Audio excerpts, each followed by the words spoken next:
बच्चों good morning. आपके screen के सामने में एक प्रश्न दिखाई दे रहा है। मध्यिका ज्ञात कीजिए। पूरक परीक्षा 2024 में पूछा गया था, 4 नंबर के लिए आता है। तो यहाँ पर आप ध्यान देंगे, प्रश्न जैसा दिखाई दे रहा 2 कॉलम में है ना, जो आड़ी दी गई है। जब हल करेंगे तो खड़ी रूप में लिखेंगे, वर्गांतर और आवृत्ति। तो आइए हम प्रश्न को प्रोसेस करते हैं। प्रश्न को देख पा रहे हैं, यहाँ पर लिखा गया है ना। तो वर्गांतर को हमने लिख लिया है, आवृत्ति हमारे पास दी गई, इसे लिख लेते 1, 12, 24, 32, 10 और 5, 0.5 भी लिख सकते हैं। इस तरह से हमारे पास अब इसमें हमको क्या ज्ञात करना होता है, संचय आवृत्ति। संचय आवृत्ति पिछले वीडियो में इसके बारे में हम बता चुके हैं, है ना। आवृत्ति को एफ से दर्शाते हैं और संचय आवृत्ति को सी एफ से दर्शाते हैं, ठीक है। अब यहाँ पर इसको खाली स्थान दिख रहा है, तो ये भी योग, इसकी जरूरत नहीं पड़ेगी, इसकी जरूरत हमें पड़ेगी। तो चलिए देखते हैं। संचय आवृत्ति का मतलब होता है इकट्ठा करना। तो 1 है तो 1 होगा, 1 में हम 12 को जोड़ेंगे तो कितना होगा, 13। 13 में 24 को जोड़िएगा तो 37 होगा।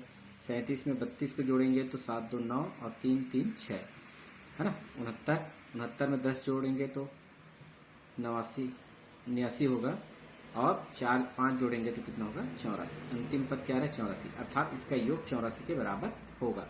तो हम f का योग करेंगे, क्योंकि हमें जरूरत पड़ेगी सिग्मा f, और सिग्मा f को हम क्या लिख सकते हैं, n, और n बराबर कितना आ गया, 84 यानी 84। ये इंपॉर्टेंट प्रश्न है, परीक्षा में कई बार ये प्रश्न पूछा गया है।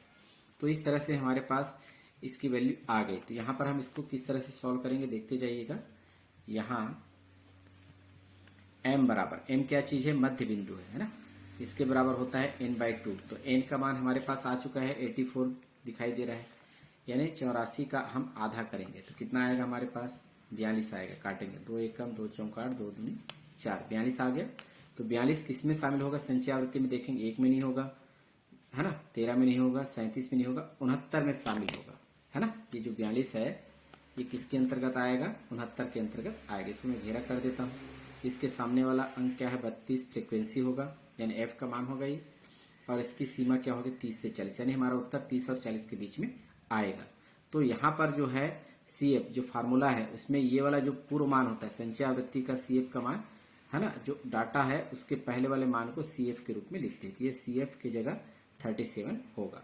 इस तरह से हम इसे अब पेंसिल से चिन्हांकित कर सकते हैं। मुझे स्क्रीन में अलग से दिखाने के लिए कलर का यूज कर रहा हूँ, ध्यान देंगे आप। इस तरह से रेड पेन का यूज नहीं करेंगे। तो चलिए देखते हैं 42 जो कि है ना संचय आवृत्ति 69 के अंतर्गत है, इसकी वर्ग सीमा कहाँ से कहाँ तक है, 30 से 40 है। सारे मान आ गए आप, है ना, लिख पाएंगे। यहाँ पर L1 का मान कितना है, 30, यानी लोएस्ट मान, यानी निम्न सीमा कहते हैं, और L2 यानी अधिकतम सीमा है 40। I यानी वर्गांतर है, 30 और 40 में कितने का अंतर है, 10 का अंतर है। F का मान हमें प्राप्त है, यहाँ पर देख पा रहे हैं 32, और हमें जरूरत पड़ेगी सी एफ की। इसे हम केवल सी भी लिख सकते, कोई दिक्कत नहीं। तो सी का मान है 37। सारे मान आ गए। अब हम मीडियन ज्ञात करना है, इसे हम एमडी के शॉर्ट फॉर्म में लिखते हैं। मीडियन बराबर हमारा फार्मूला है L1 प्लस, यहीं पर लाइन खींचेंगे, फार्मूला आएगा n/2 माइनस, यहाँ पर लिखेंगे c इंटू या गुना लिख लें i और बटा f।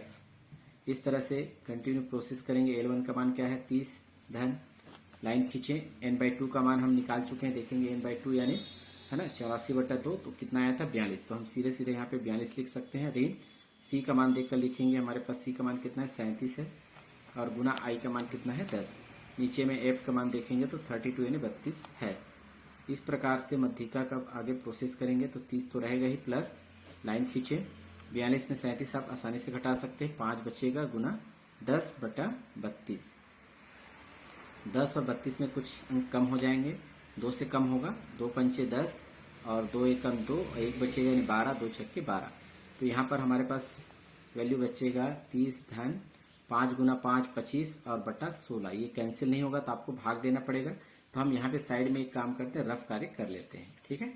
तो यहाँ पर साइड में हम रफ कार्य कर लेते हैं। 16 से भाग देना है 25 को, तो कितने बार जाएगा, एक बार, 16 एकम 16, फिर बचेगा हमारे पास कितना, 9। अब भाग नहीं जाएगा, दशमलव का प्रयोग करेंगे, शून्य लगाएंगे, है ना। तो 16 पंचे 80, ठीक है, 5 बार जाएगा, 16 पंचे 80, बचेगा 10, है ना, एक शून्य आप ले सकते हैं, है ना। तो इस तरह से हमें कितने अंकों में प्राप्त करना है, 2 अंकों में, तो 16 छक्के 96, 6 बार जाएगा 96। तो इस तरह से 1.56 25/16 के स्थान पर हम लिख सकते हैं। मध्य का बराबर, ये रफ कार्य है, रफ कार्य इसमें नहीं करना है, आपको साइड में करना है। 30 ध्यान, इसकी जगह लिखेंगे आप 1.56। आपको पिछले वीडियो में भी बताया गया था 30 पूर्णांक है, इसमें 1 पूर्णांक है, तो दोनों को जोड़ेंगे तो 31 होगा। दशमलव में आया है 5 और 6, तो 31.56 ये आपका उत्तर होगा। इस तरह से हम आसानी से मध्यिका के प्रश्न को बना सकते हैं। स्क्रीनशॉट चाहे तो आप ले लीजिए। धन्यवाद।